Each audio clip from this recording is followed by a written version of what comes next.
Método 5P y sentadilla. Para este ejercicio es necesario disponer del tronco de propiocepción. Antes de realizar el ejercicio sobre el tronco, colóquese de pie y puede hacer varias respiraciones con los ojos cerrados, dirigiendo el aire hacia las costillas.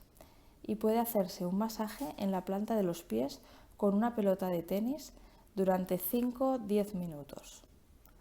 A continuación, manteniendo la posición de pie delante del tronco de propiocepción, la parte convexa del tronco es la que contactará sobre el suelo. Súbase al tronco de propiocepción apoyando la planta de los pies sobre el tronco. Rodillas ligeramente flexionadas, retroversión de la pelvis y autolongue la columna vertebral dirigiendo la barbilla hacia el esternón.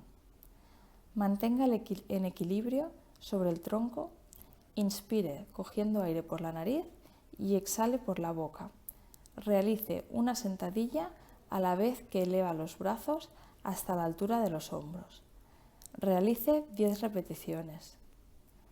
Durante la ejecución del ejercicio se produce una activación de forma refleja, es decir, involuntaria, de la musculatura del suelo pélvico y de las fibras inferiores del abdomen.